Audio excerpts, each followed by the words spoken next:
Alhamdulillah, alhamdulillahilladzi hadana li hadza wa ma kunna linahtadiya laula an hadana Allah. Asyhadu an la ilaha illallah wahdahu la syarika lah wa asyhadu anna Muhammadan abduhu wa rasuluh. Allahumma salli ala sayyidina Muhammadin abdika wa nabiyyika wa rasulika an-nabiyyil ummi wa ala alihi wa sahbihi wa sallim taslima biqadri azamati dzatika fi kulli waqtin wa hin. Amma ba'du, segenap jamaah Masjid Al-Ikhlas yang dimuliakan oleh Allah. Alhamdulillah, malam hari ini kita sama-sama berkumpul kembali untuk melanjutkan pengajian kita. Mudah-mudahan langkah kita di sini mendapat ridha Allah. Apa yang akan kita pelajari ini bisa menjadi satu pedoman untuk kita laksanakan dalam kehidupan sehari-hari. Amin ya rabbal alamin. Yang sudah kita bahas dalam tafsir Jalalain ini sampai ayat 44 surat Shad, di mana di ayat 44 itu dan beberapa ayat sebelumnya Allah menceritakan tentang kesabarannya Nabi Ayyub.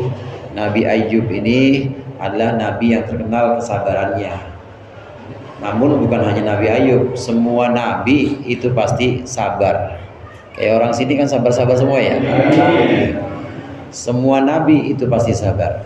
Karena memang para nabi, para rasul ini oleh Allah sudah Allah tempa, sudah Allah berikan ujian-ujian, cobaan-cobaan. Sehingga ketika sudah Allah berikan ujian, sudah Allah berikan cobaan-cobaan, ini para nabi dan para rasul yang mulia ini kemudian sabar. Kesabaran ini lalu membuahkan hasil yang namanya tamkin. Tamkin itu Allah berikan kedudukan yang kokoh di muka bumi. Tamkin itu Allah berikan istiqomah, berdakwah, istiqomah, menyampaikan ajaran-ajaran Allah di muka bumi tanpa bosan-bosan, itu yang namanya tamkin. Dan ini membuahkan hasil. Hasilnya diantaranya yaitu dakwah-dakwahnya ini kemudian diikuti oleh orang-orang, oleh pengikut-pengikutnya, pengikut para nabi ini. Ini yang namanya tamkin. Dari sini bisa kita lihat bahwa alurnya itu pertama adalah ujian-ujian dulu, cobaan-cobaan dulu. Setelah ujian dan cobaan-cobaan dilalui, kemudian dihadapi dengan sabar, maka para nabi dan juga demikian kita, ini pasti akan Allah berikan tamkin atau Allah kokohkan tetap istiqomah. Amin. Bukan hanya sekedar istiqomah aja, pengen istiqomah, doain biar istiqomah, enggak, tapi ujian-ujian. Ngaji aja ada istiqomahnya, diuji sama hujan misalnya, atau diuji sama tamunya bawain duit lagi. Gimana itu coba? Bawain duit kira-kira kalau ngaji ya nggak dapat, ya 100.000. 100.000 setelah 10 juta gimana? Pereng ngaji. Tamunya bawain duit. Nah, diuji dengan ujian-ujian itu, kemudian kesabaran, dihadapi dengan kesabaran, maka Allah berikan istiqomah atau yang namanya tamkin. Istiqomah itu bisa hasil kalau sudah melalui kesabaran-kesabaran.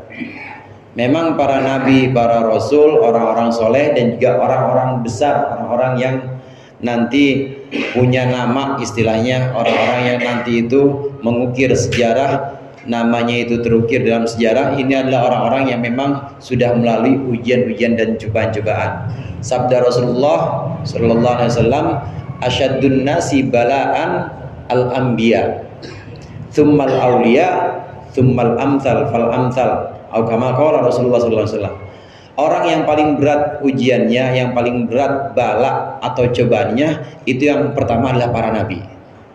Udah nggak ada lagi dah para nabi. Jadi kalau kita di sini kemudian dapat ujian, dikasih sakit sama Allah, dikasih kemudian kesulitan ekonomi, sabar aja. Insya Allah Allah angkat derajatnya. Ya bukan jadi nabi, bukan. Udah nggak ada, udah habis nabi. Tapi insya Allah Allah jadikan aulia, para wali. Banyak para wali ini yang jalurnya adalah jalur sabar, menjadi wali dengan jalur sabar. Imam Sufyan Ats-Tsauri itu seorang generasi tabi'in, seorang ulama dari generasi tabi'in. Ini pernah ketika wafat diimpikan oleh para guru, diimpikan oleh ulama-ulama.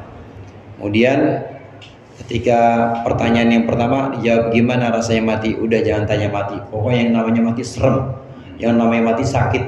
Itu wali aja bilang begitu tuh. Gimana kita wali murid?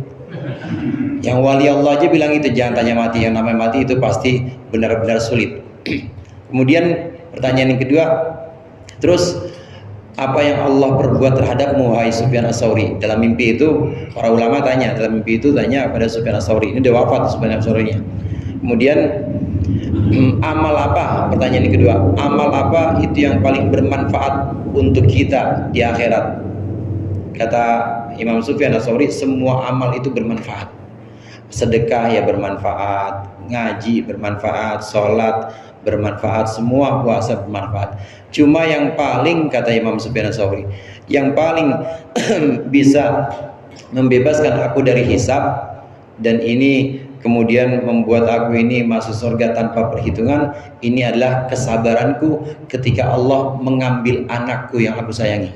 Musibah, bala, cobaan itu. Kalau kita ditimpa musibah, kita Allah takdirkan terkena bala, maka kita hadapi dengan sabar.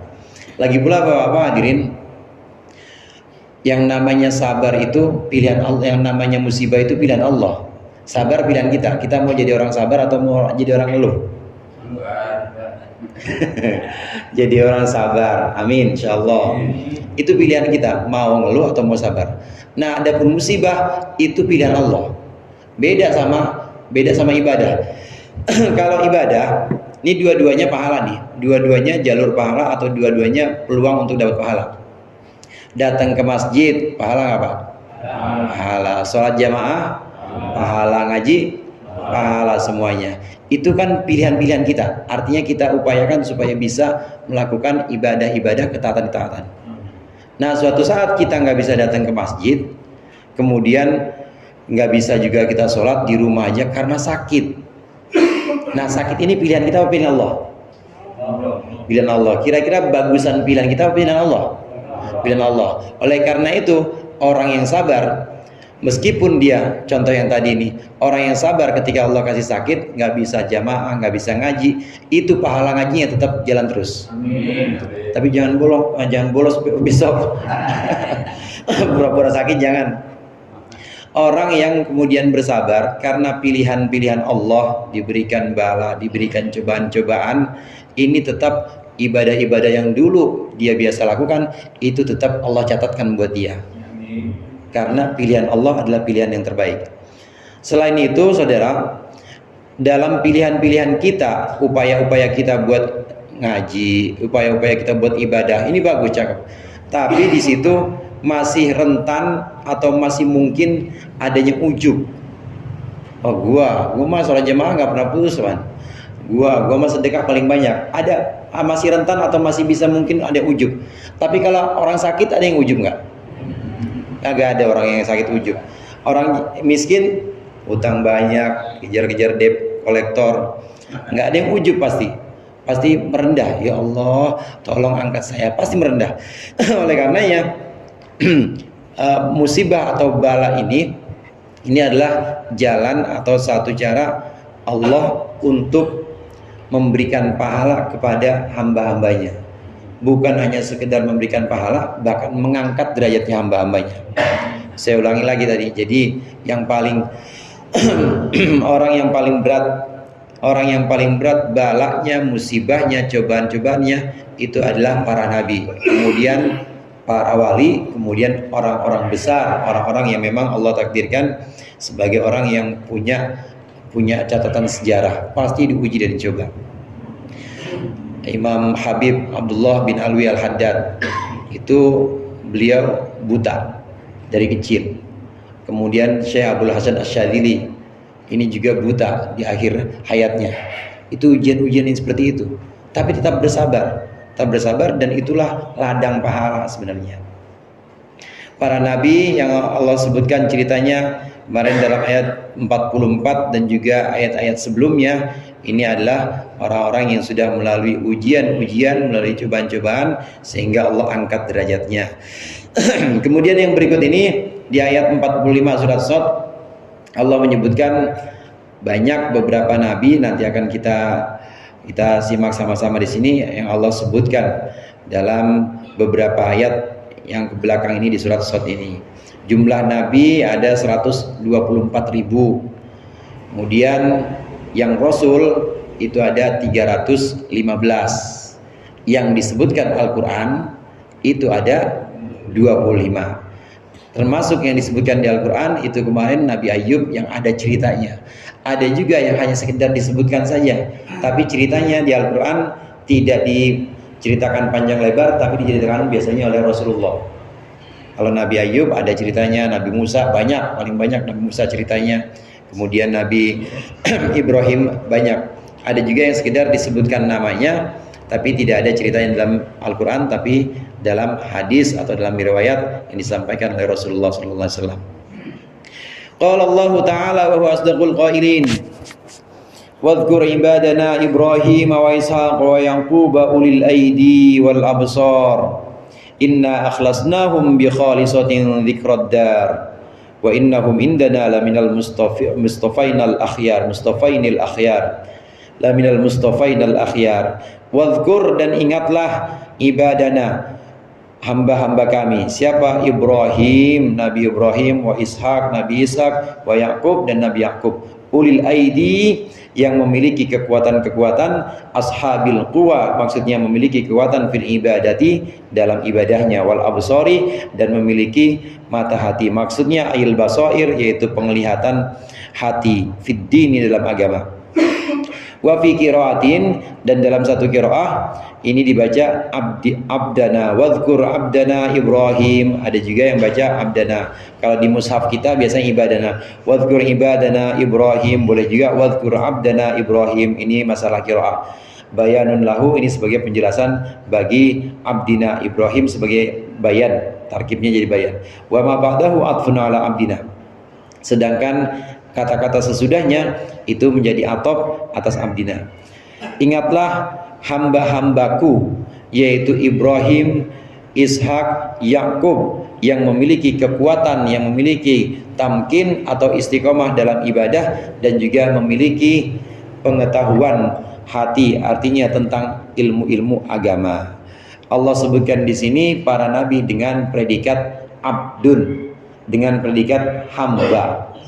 Ini udah merupakan pujian. Orang kalau hanya sekedar mengaku hamba saja, ya Allah, aku hambamu ya Allah, berikan rizki kepadaku yang banyak, ya Allah, aku hambamu, mudahkan segala urusanku. Tapi begitu ada perintah Allah dia nggak jalanin, begitu ada larangan-larangan Allah dia terjang, kira-kira hamba apa bukan tuh? Bukan, karena ngaku-ngaku doang hamba. Tapi kalau dalam Al-Quran, para nabi ini yang mengaku hamba bukan dirinya para nabi, tapi apa? Allah yang langsung mengakui. Ingatlah hamba-hambaku. Jadi ini udah predikat yang paling tinggi. Udah bukan ngaku-ngaku sendiri, tapi Allah yang menyebutkan hamba-hambaku Ibrahim, Ishak, Yakub. Allah sebutkan sebagai hambanya Allah yang hakiki atau yang sejati. Karena saudara, kalau hanya sekedar pengakuan saja, kalau hanya sekedar klaim saja tanpa pembuktian, maka itu sama saja omong kosong atau pepesan kosong. Tapi di sini yang menyebutkan Allah, ingatlah hamba-hamba kami, yaitu Ibrahim, Ishak, dan Yakub, yang memiliki kekuatan ibadah, tidak putus-putus istiqomahnya, dan juga memiliki pengetahuan dalam pengetahuan ilmu-ilmu agama dan pengetahuan tentang Allah. Jemaah rahimakumullah. Kemudian di sini dilanjutkan dengan pujian. Dilanjutkan dengan pujian dari Allah kepada para nabi ini. Inna akhlasnahum bi khalisatin. Sesungguhnya kami bersihkan mereka bi khalisatin, ay bi khoslatin khalisatin, dengan perkara yang bagus, dengan perkara yang murni. Hiya dzikrad, yang dimaksud perkara yang murni itu dzikrad adalah mengingat daerah akhirat, mengingat akhirat nanti, al-akhirati, yaitu akhirat. Ai dzikruha yaitu mengingat akhirat. Wal amalu laha, dan beramal atau berbuat untuk akhirat. Wa fi qiraatin, dan dalam satu qiraah bil idhofati, dengan baca idhofah wa yal bayan. Jadi boleh dibaca bi khalisatin dzikrad dar, boleh boleh dimudhafkan bi khalisati dzikrad dar. Jadi tanwinnya hilang kalau diidhofahkan. Ini penyebutan tiga orang nabi, yaitu Nabi Ibrahim, Nabi Ishak, dan Nabi Yakub. Nabi Ibrahim terkenal dengan Abul Anbiya, punya putra, punya anak namanya Nabi Ishak. Nabi Ishak punya anak namanya Nabi Yakub. Jadi ini tiga-tiganya ini adalah kakek Ibrahim, kakeknya Yakub. Yakub anaknya Ishak. Yakub bin Ishak bin Ibrahim, Allah sebutkan ini adalah hamba-hamba kami, kata Allah, yang memiliki kekuatan dan pengetahuan. Kenapa bisa demikian? Karena kami bersihkan mereka dari mengingat akhirat. Kami bersihkan mereka dengan mengingat akhirat. Hadirin jamaah rahimakumullah, mengingat akhirat itu adalah pintu keselamatan, kunci keselamatan, dan juga kunci keberhasilan kita. Kalau kita mengingat akhirat, bagaimana cara mengingat akhirat itu? Cara mengingat akhirat adalah berorientasi. Tahu orientasi? Orientasi itu maksudnya semuanya bertujuan, pokoknya semua untuk akhirat. Kita sholat ya buat akhirat, kemudian kita sedekah buat akhirat, kita ngaji begini buat akhirat. Semua kita bakti kepada orang tua, kita kemudian baik kepada tangga, semua buat akhirat. Karena amal-amal ini, amal-amal yang memang kita tujukan untuk akhirat ini yang nanti akan menjadi bekal kita di kehidupan yang panjang nanti. Kalau dipikir-pikir emang di dunia itu kan cuma sebentar. Berapa sih umur orang paling panjang? 150 ada? Udah nggak ada, jarang sekarang 150. Udah langka. Paling panjang di sini paling sepuh Pak Jemul kali ya? Enggak, masih muda Pak Jemul 27 baru. Dibalik jadi 72 maksudnya. paling-paling 80 tahun. 80 tahun. 80 tahun dibanding dengan kehidupan yang selamanya, kan nggak ada apa-apanya itu. Bekal untuk kehidupan yang selamanya itu adalah ibadah-ibadah kita yang ada di dunia ini. Orang yang berorientasi atau bertujuan seluruh hidupnya, amal perbuatannya, hidup dan matinya semuanya diperuntukkan untuk akhirat, itu adalah orang-orang yang nanti insya Allah selamat. Sebagaimana para nabi yang disebutkan ini. Para nabi mengajak umatnya untuk menyembah Allah, mengajak umatnya untuk berbuat baik kepada sesama, mengajak umatnya untuk berbuat baik kepada orang tua. Ini nggak ada tujuan lain, bukan supaya dapat pengikut, bukan supaya dikasih gaji, bukan juga, bukan karena diamplopin. Nggak ada nabi diamplopin. Kalau saya kan bukan nabi. Jadi semuanya bukan karena apapun. Para nabi ini hanya karena akhirat, karena mengingat akhirat, dzikrad dar. Kalau kita mengingat akhirat, maka semua amal perbuatan kita harus kita tujukan untuk akhirat. Mulai dari yang kecil-kecil. Sholat kita misalnya, ibadah kita semuanya. Itu kan jadi ikrar kita sehari-hari. Inna sholati wa nusuki wa mahyaya lillahi rabbil alamin. Itu ikrar kita. Semuanya, sholatku, ibadahku, kemudian hidup dan matiku, itu adalah milik Allah. Ya kalau milik Allah, memang kita tidak boleh minta apa-apa dari sholat kita. Kita nggak boleh minta apa-apa dari hidup kita. Kita nggak boleh minta apa-apa dari ngaji kita, nggak boleh. Pokoknya itu untuk Allah semua. Kalau sudah untuk Allah, itu artinya untuk akhirat. Kalau sudah untuk akhirat, itu berarti sudah dibersihkan oleh Allah dari pamrih, dibersihkan dari yang selain Allah.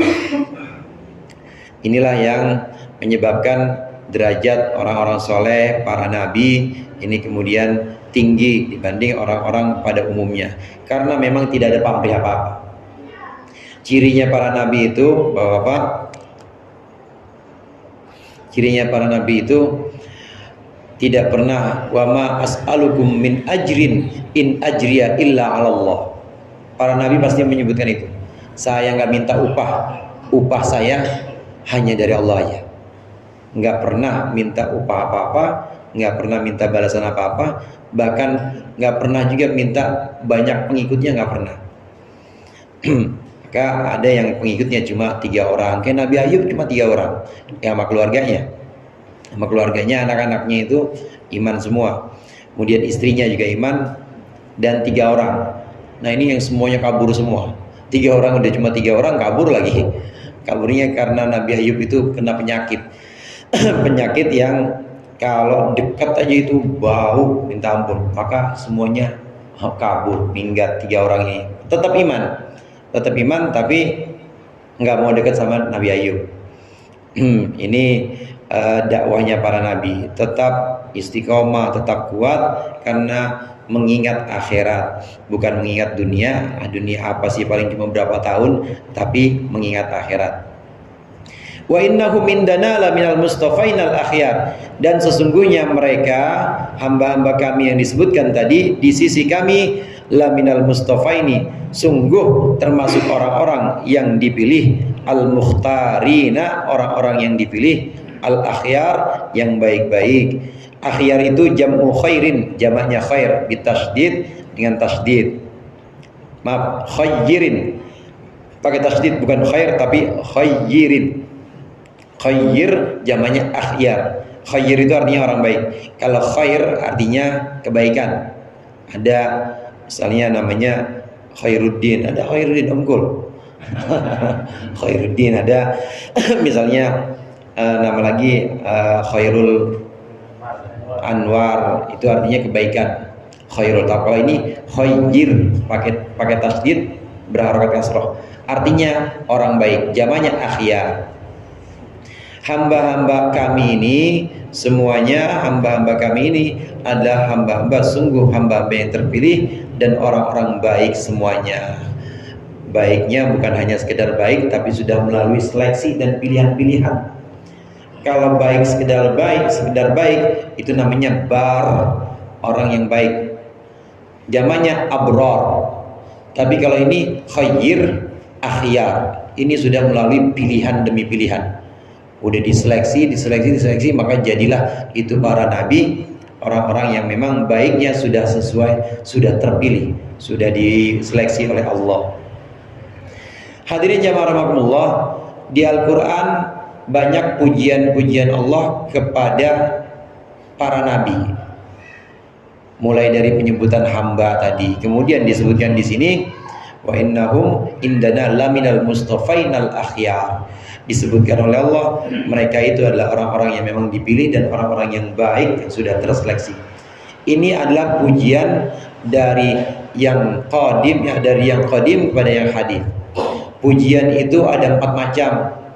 Ada hamdul qadim lil qadim, ada pujian Allah kepada Allah seperti hasbunallah wa ni'mal wakil. Pernah dengar ya Pak?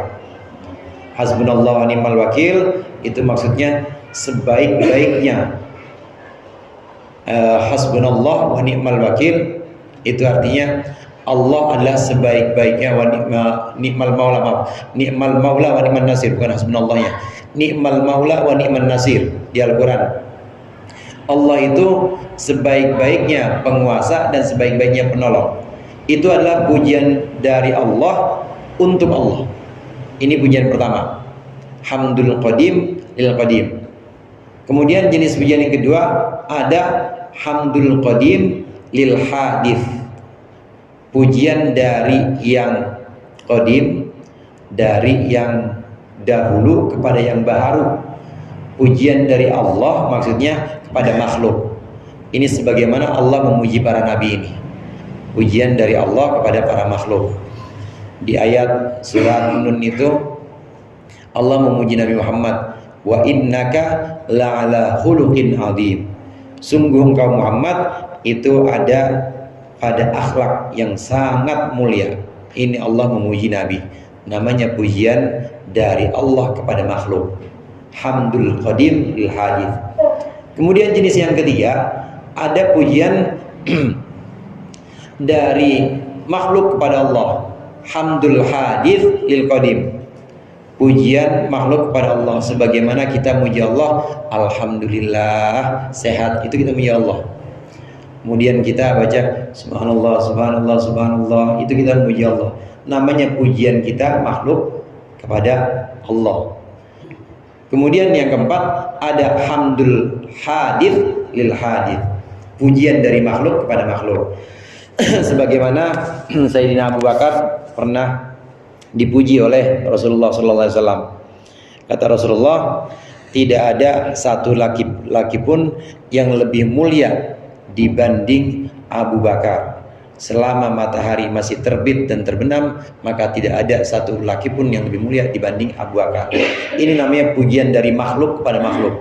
Pujian dari Nabi kepada Abu Bakar. Sama kayak bapak lagi muji istri misalnya, itu namanya pujian dari makhluk kepada makhluk. Atau istri lagi muji bapak. Jarang kali ya istri muji orang lagi, jarang ya? Yang ada kurang mulu ya. Pujian dari istri kepada orang laki namanya pujian dari makhluk kepada makhluk. Dari semua ini, dari semua jenis pujian ini, maka pujian kita kepada Allah itu belum seberapanya. Yang paling klop atau yang paling pas dan paling sesuai itu adalah pujian Allah kepada Allah dan pujian Allah kepada makhluknya. Kalau pujian dari makhluk kepada makhluk belum tentu benar. Ya, saya muji misalnya, saya muji, duh Pak SP, pokoknya paling baik. Belum tentu benar itu, bisa fitnah. Itu namanya pujian dari makhluk kepada makhluk. Bisa nggak benar. Atau pujian dari makhluk kepada Allah itu juga pasti tidak sepenuhnya atau tidak sesuai dengan zat Allah yang maha mahlur. Oleh karenanya Rasulullah kalau berdoa itu, subhanaka la nuhsi thana'an kama asnaita li nafsik. Maha suci engkau ya Allah, aku tidak bisa menghimpun, aku tidak bisa menghitung pujian-pujian sebagaimana seharusnya untukmu. Nabi Muhammad aja ngaku nggak bisa memuji Allah sesuai dengan zat Allah. Karena bagaimanapun pujian-pujian kita, kita yang makhluk ini serba terbatas, sedangkan Allah maha sempurna. Yang paling cocok atau yang paling pas itu adalah pujian Allah kepada dirinya sendiri atau pujian Allah kepada makhluk, sebagaimana pujian Allah kepada para nabi di sini. Wadhkur Ismail wal Yasa' wadhkur Ismail wal Yasa' wa dzal kifl wa kullum minal akhyar. Ini lagi disebutkan 3 orang rasul. Allah puji juga. Wadhkur, dan ingatlah wahai Muhammad, Ismail akan Ismail wal Yasa' dan Ilyasa. Huwa nabiyyun, dia adalah seorang nabi.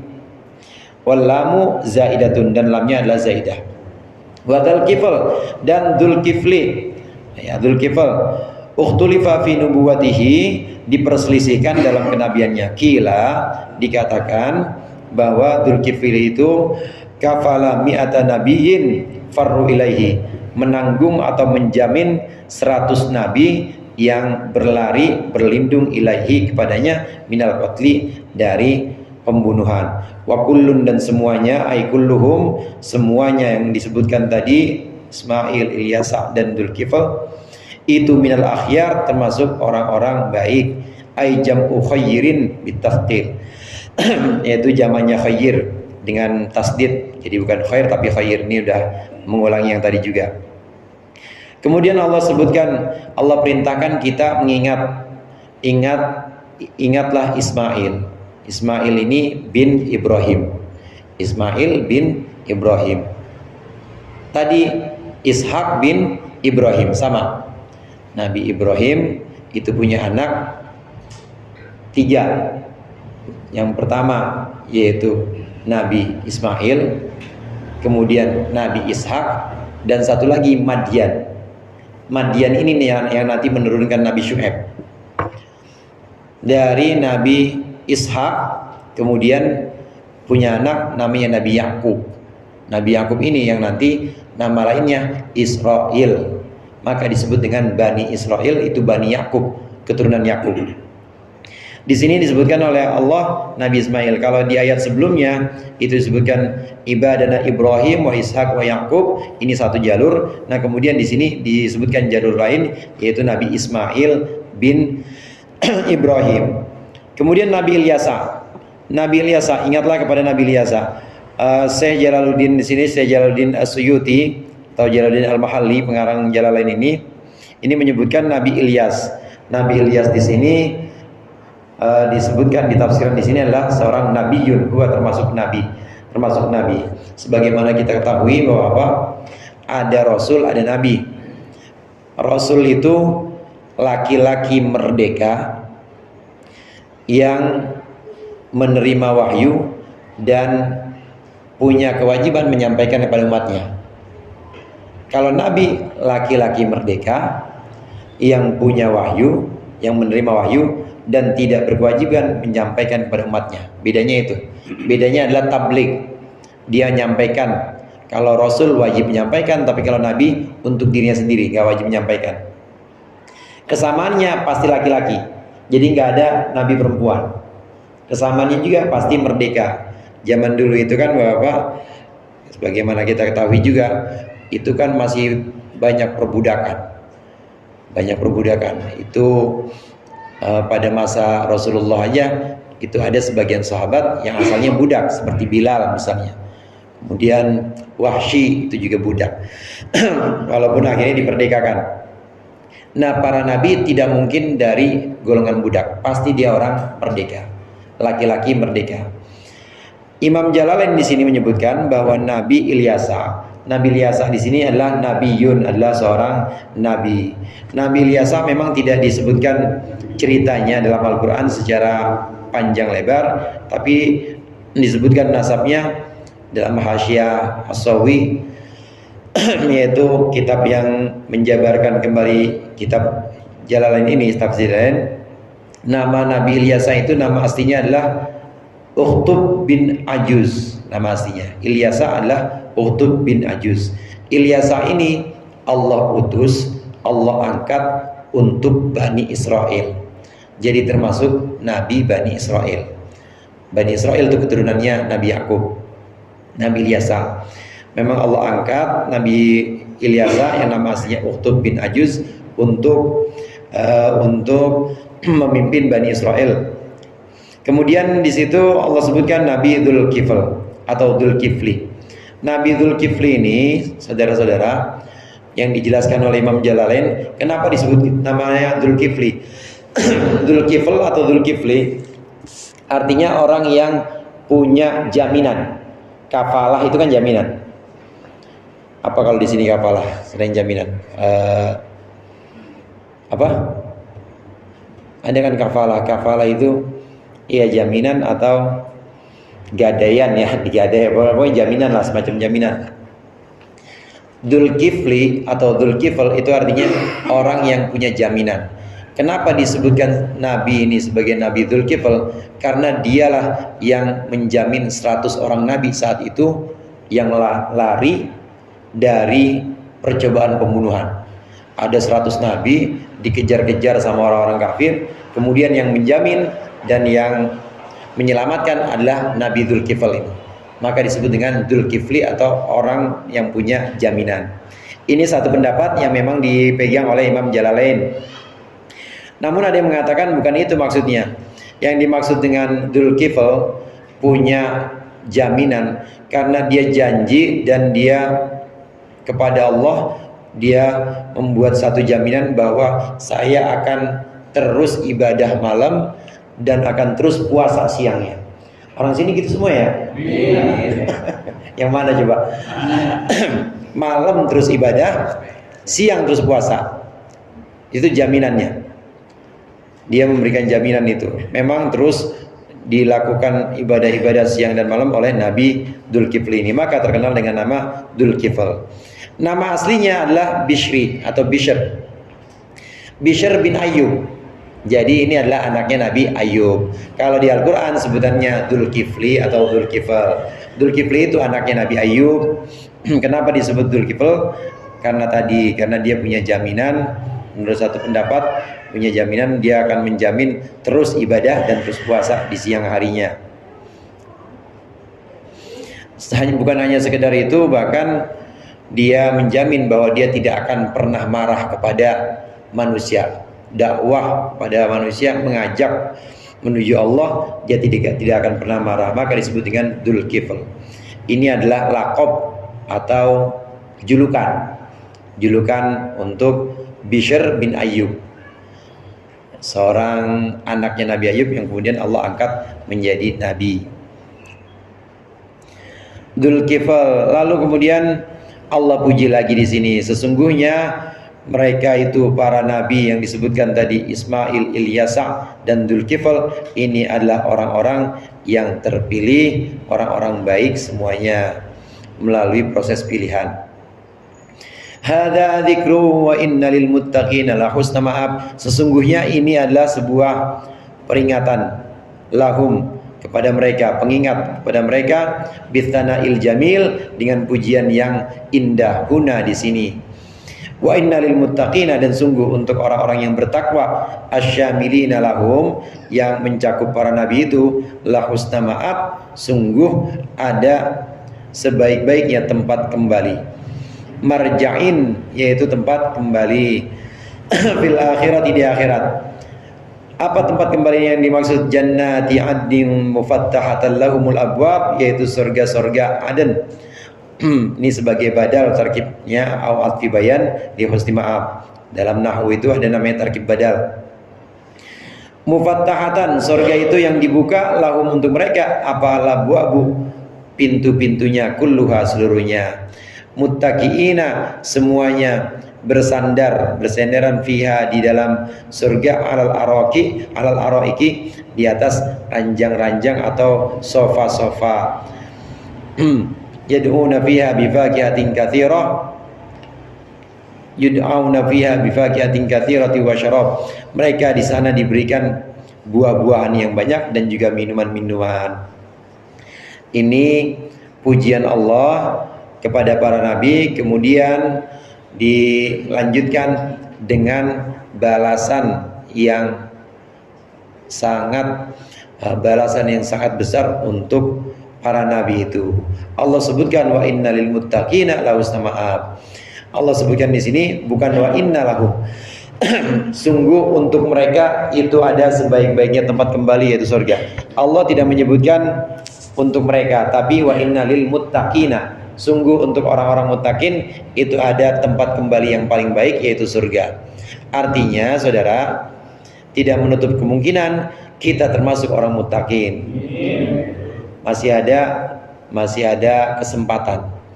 Karena Allah nggak menyebut wa inna lahum atau wa inna lil anbiya, sungguh untuk para nabi itu ada tempat kembali, enggak. Allah menyebutkannya wa inna lil muttaqina la husna ma'ab.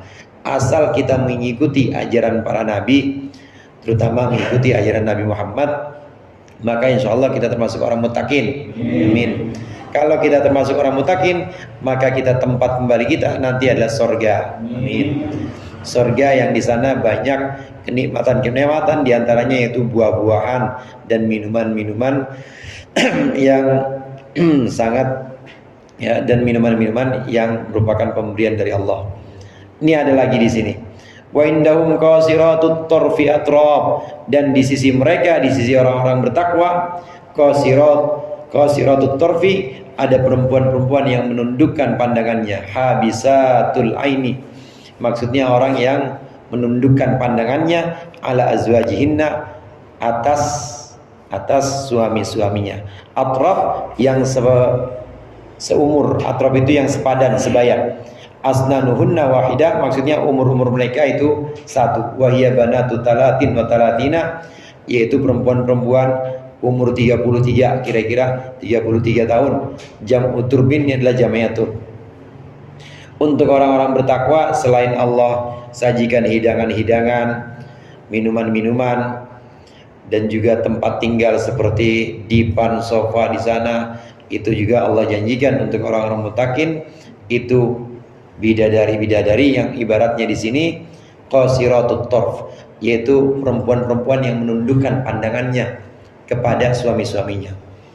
Karena ada perempuan yang nggak menundukkan pandangannya, Pak. Jadi maunya dengak aja. Dibilangin sama suami masih dengak. Ya masih, ya mukanya dengak aja, nggak ada. Ibu-ibu sini mah sono orang jauh sini mah salah semua pokoknya. Ada perempuan-perempuan yang nggak bisa nunduk, artinya maunya ngelihat tangga punya apa gitu, ini suaminya siapa gitu. Ada yang begitu, tapi nanti di sana itu adalah qasiratut tarf, perempuan-perempuan yang menundukkan pandangannya. Lagi pula, dan juga di sini ungkapannya Allah sebutkan atrof. Atrof itu bapak-bapak, bidadari atau perempuan-perempuan yang umurnya sepadan, umurnya sebaya, maksudnya semuanya sama, umurnya kira-kira 33 tahun. Jadi nggak ada yang tua, nggak ada yang muda banget, nggak segitu aja umurnya.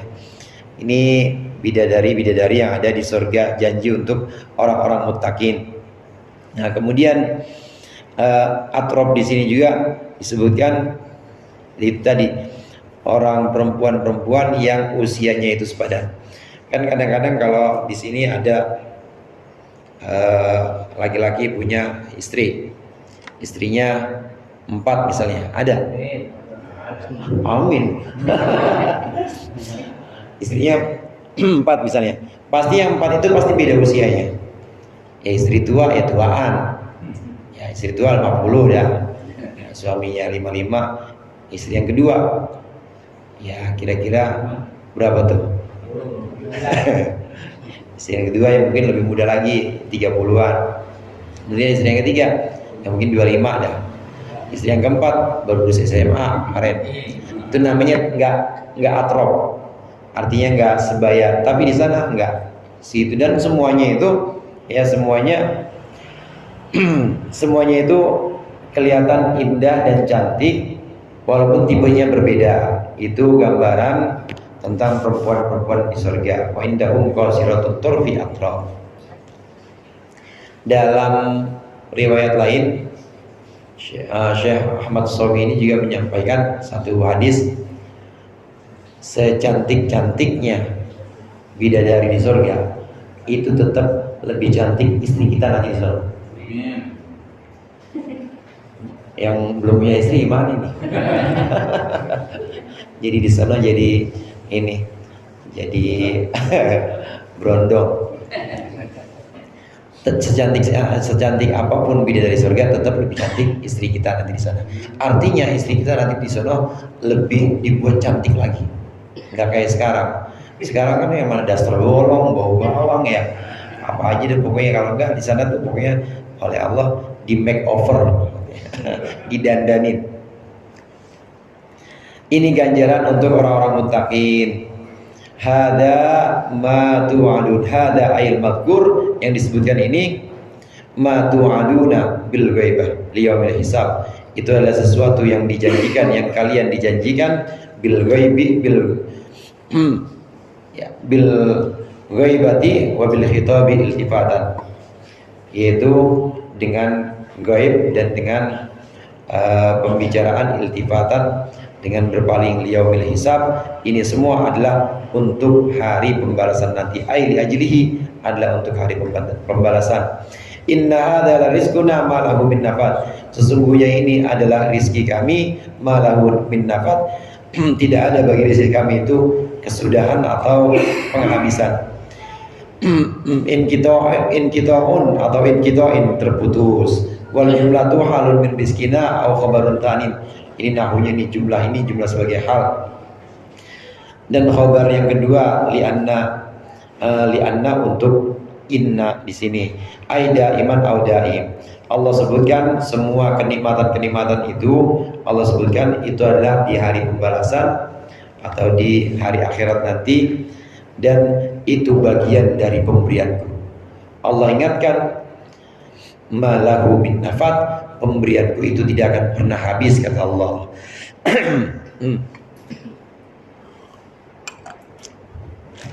Di antara pemberian-pemberian Allah yang sudah Allah sebar kepada makhluknya di dunia ini itu berupa makan, berupa minum, berupa kesehatan, itu semua adalah rizkinya Allah. Dan rizkinya Allah itu malahu min nafad, saudara. Rizkinya Allah itu tidak ada habisnya. Jadi jangan pernah kita merasa putus asa, jangan pernah kita merasa pesimis dari pemberian-pemberian Allah. Pasti akan Allah berikan pemberian-pemberian yang lebih baik dari hari ke hari untuk kita. Mudah-mudahan bermanfaat. Lebih kurangnya saya mohon maaf. Wallahul muwaffiq ila aqwamit thoriq. Assalamualaikum warahmatullahi wabarakatuh.